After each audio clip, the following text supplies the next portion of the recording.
Ireland looks calm from a distance. Rolling hills, stone fences, skies that shift like moods. But beneath the green lies a geology of resilience. Bogs that preserve the dead, valleys carved by ice, cliffs that face the Atlantic like a challenge.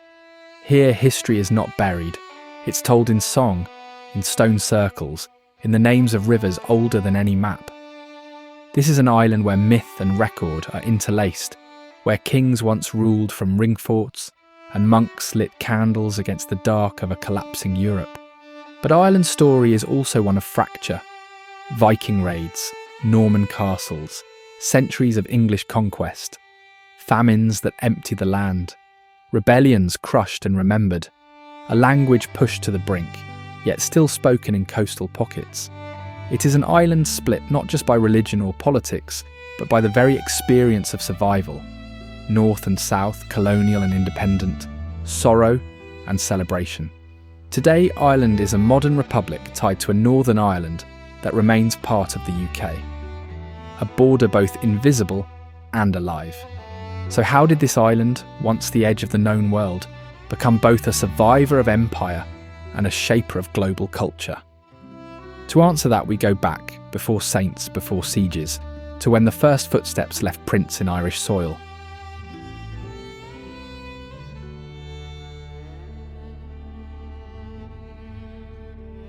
"12,000 years ago, Ireland was not yet an island. It was the northwestern edge of a larger landmass, a place where tundra stretched to the horizon and ice sheets pressed down like a lid. When the ice retreated, seas rose, and the Atlantic flooded in, cutting Ireland off from Britain and the continent. What emerged was a rugged, rain-fed island of fertile valleys, limestone plains, and boglands rich in ancient secrets. By around 8000 BCE, the first humans had arrived, hunter-gatherers following herds, fishing the coast, and leaving behind tools of flint and bone. They were joined millennia later by Neolithic farmers who cleared forests, cultivated barley and wheat, and built some of the most enduring monuments in Europe. Newgrange, Knowth and Dowth, passage tombs aligned with the winter solstice, rose from the Boyne Valley around 3200 BCE, older than Stonehenge, older than the pyramids. These weren't just graves, they were calendars in stone, built to track the sun and mark the turning of the year. Bronze Age smiths later forged weapons and ornaments from copper and gold, linking Ireland into a far-reaching trade network. By the Iron Age, Celtic-speaking peoples arrived, bringing new art, metalwork and mythology, filling the island with stories of warrior queens, druids and otherworldly realms. Ireland was not yet a kingdom, it was a patchwork of tuatha, tribal territories ruled by chieftains, bound by kinship and law. The land was already shaping its people, independent, oral and deeply tied to place. And just beyond the horizon, ships were beginning to appear, carrying traders, raiders and eventually, faith.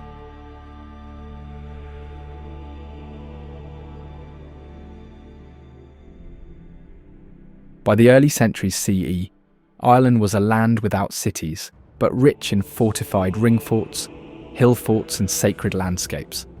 Power lay in the hands of local kings, each ruling a tuath and bound by the Brehon laws, a complex legal system rooted in custom rather than written decree. Around the 5th century, a new force arrived, not with swords, but with scripture. Christianity took root, carried by missionaries like Saint Patrick, who, according to legend, used the shamrock to explain the Trinity. Monasteries sprouted across the island, Clonmacnoise, Glendalough, Skellig Michael, not only as religious centres, but as schools, scriptoria, and hubs of diplomacy. From these cloisters came illuminated manuscripts like the Book of Kells, ornate chalices, and a reputation for learning so great that Ireland became known as the land of saints and scholars.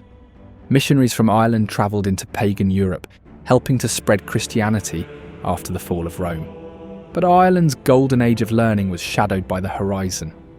In 795 CE, the first Viking longships landed, burning monasteries and seizing treasure. Over the next 2 centuries, Norsemen established coastal settlements, Dublin, Waterford, Limerick, that would grow into Ireland's first true towns. These Vikings didn't just raid, they traded, married, and merged into Irish society. Yet their presence also disrupted the old order, fueling conflicts between native kings and foreign warlords. By the 11th century, a high king, Brian Boru, briefly united much of Ireland, defeating Viking forces at Clontarf in 1014. His death fractured unity once more, returning the island to a patchwork of rival clans and shifting alliances. Ireland had survived its first foreign invasion. It would not survive the next so easily.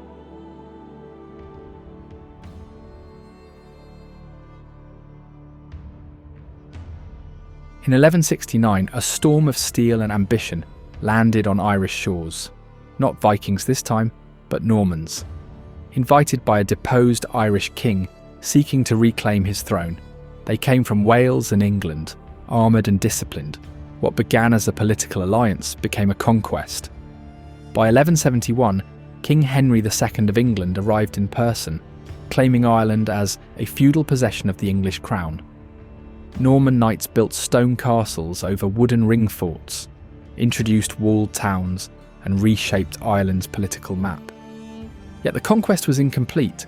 Outside fortified towns and the Pale, the English-controlled area around Dublin, Irish lords still ruled their territories, speaking Gaelic, following Brehon law, and waging endless small wars.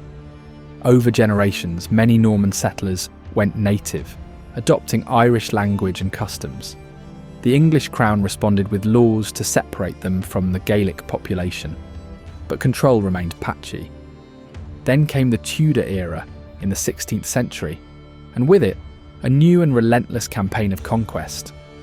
The Reformation turned Ireland into a religious frontier, Catholic in a Protestant empire. Tudor armies, backed by English settlers, seized land in brutal campaigns like the Desmond Rebellions and the crushing of Hugh O'Neill's 9 Years' War. By 1603, the Gaelic order collapsed. The flight of the Earls saw Ireland's last great native lords depart for exile.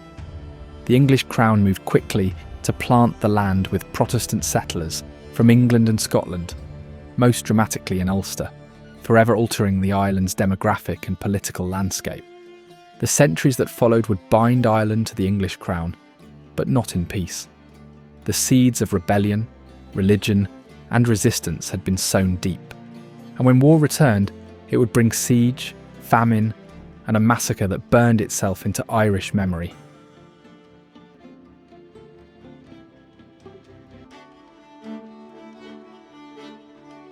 The 17th century opened with Ireland under tighter English control than ever before, but also more combustible.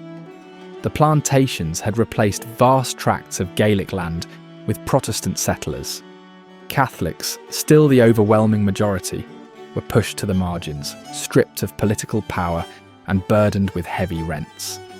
Tensions ignited in 1641, when a Catholic uprising in Ulster sparked a brutal spiral of massacres and reprisals.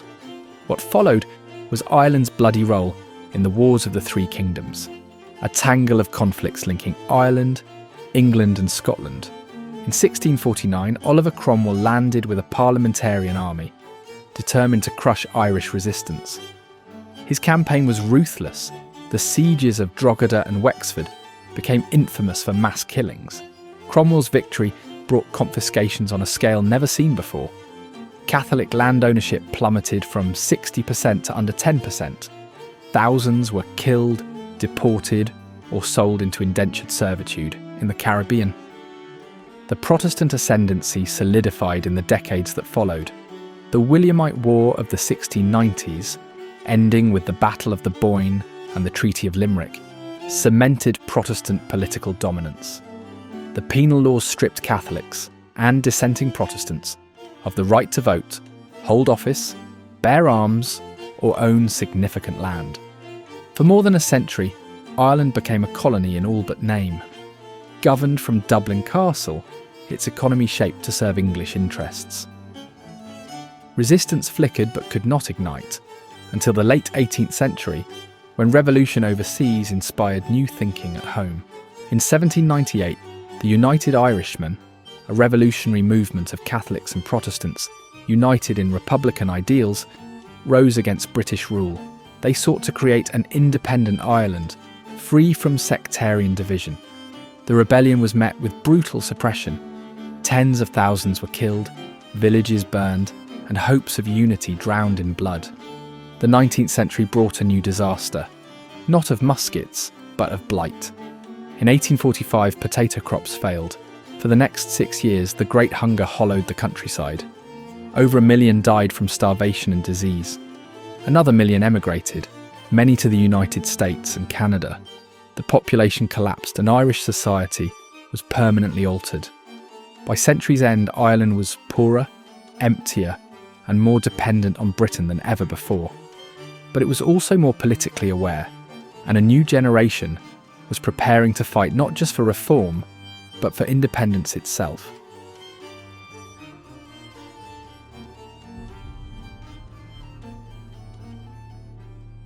By the late 1800s, the political landscape of Ireland was changing.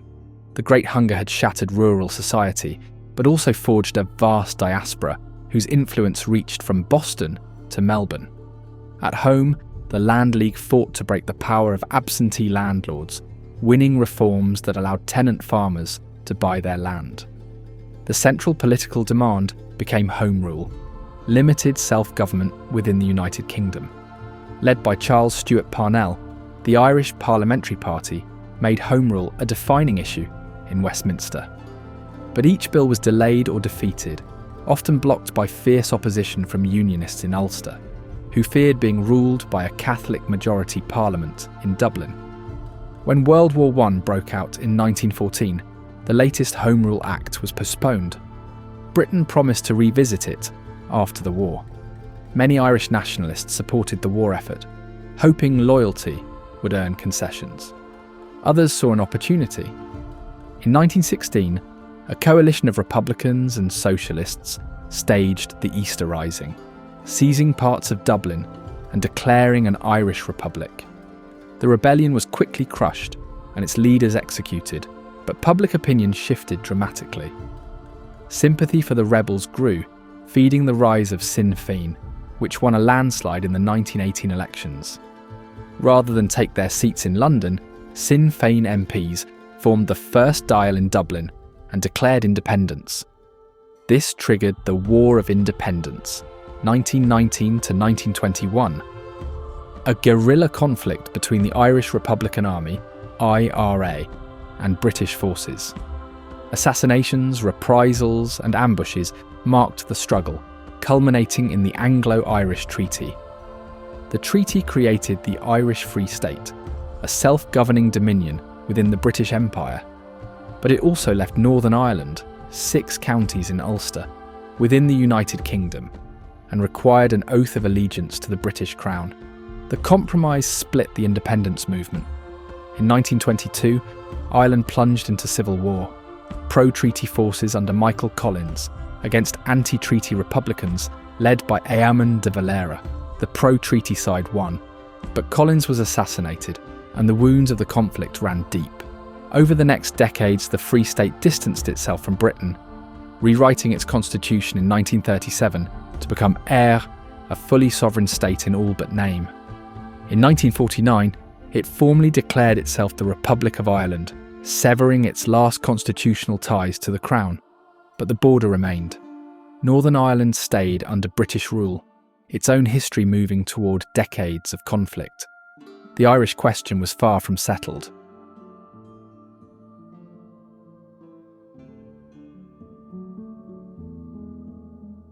By the mid-20th century, the Republic of Ireland had secured its sovereignty, but it was economically stagnant, rural, conservative, and heavily shaped by the Catholic Church. Emigration drained its youth to Britain, the US, and Australia. Meanwhile, in Northern Ireland, the state established by partition was dominated by a Protestant Unionist majority, with the Catholic nationalist minority facing systemic discrimination in housing, jobs, and politics. Inspired by the US civil rights movement, peaceful protests erupted in the late 1960s, only to be met with violent repression. By 1969, the situation exploded into the Troubles, a 30-year conflict involving Republican paramilitaries like the IRA, Loyalist militias, and British security forces. Bombings, assassinations, and street battles scarred Belfast, Derry, and beyond. More than 3,500 people were killed. In the Republic, change came slowly but steadily. The 1970s and 80s brought economic reforms and European integration. Ireland joined the EEC in 1973, gaining access to new markets and funding. Social attitudes began to shift in the late 20th century. Divorce was legalised, censorship eased, and urban culture began to open outward. The Good Friday Agreement of 1998 ended the Troubles, establishing a power-sharing government in Northern Ireland and removing border checkpoints between North and South. The agreement was underpinned by Ireland's and the UK's shared membership in the EU, which allowed the border to become invisible in daily life. Then came the Celtic Tiger years, mid-1990s to late 2000s, an era of rapid economic growth fueled by foreign investment, tech industries, and construction. Dublin became a European tech hub, home to giants like Google and Facebook. Living standards rose sharply. But the 2008 financial crash hit hard. Banks collapsed, austerity measures bit deep, and public anger swelled. Recovery was slow but steady, and by the 2010s, Ireland had reinvented itself again, this time as a socially liberal, globally connected nation. Same-sex marriage was legalised by popular vote in 2015, abortion in 2018. The once dominant Catholic Church saw its influence wane amid scandal and changing values. Today, the Republic is a confident small nation with outsized cultural reach through literature, music, sport, and a global diaspora. But its relationship with the North remains delicate. Brexit reawakened questions many thought settled, testing the fragile balance of peace. Ireland has survived colonisation, famine, and partition. The question now is whether it can navigate the future's challenges without reopening old wounds.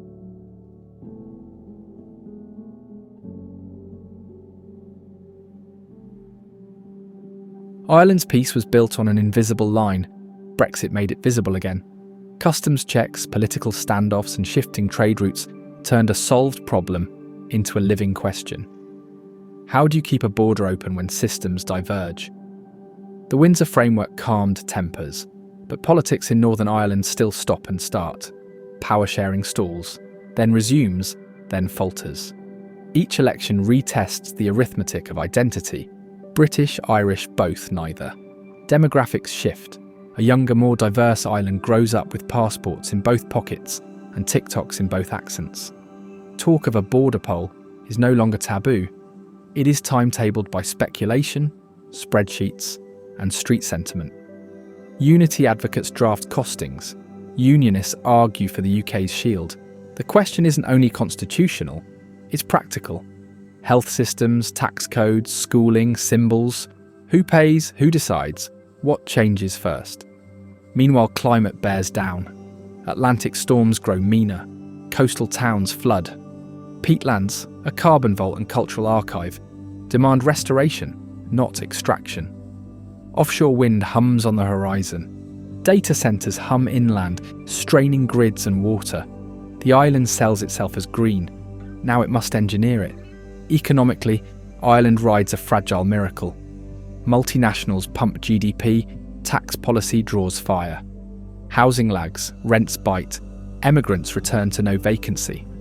A social contract stretches. Nurses and coders compete for the same scarce rooms. The state races to build, regulate, retain. Culture remains the island's deep battery. Irish revives in cities and Gael Tachtaí. New writing, north and south, interrogates memory without embalming it. Sport crosshatches the map with shared roars. Diaspora networks thicken. Money, ideas, cousins, votes waiting in airport queues. The island's future may not be a flag change, but a systems merge. Slow, bureaucratic, humane, messy. Peace will depend less on ceremonies than on buses that arrive. hospitals that work, homes that exist, coastlines that hold. Ireland has survived empire, famine, partition. Its next test is quieter, harder, to widen the we without thinning it.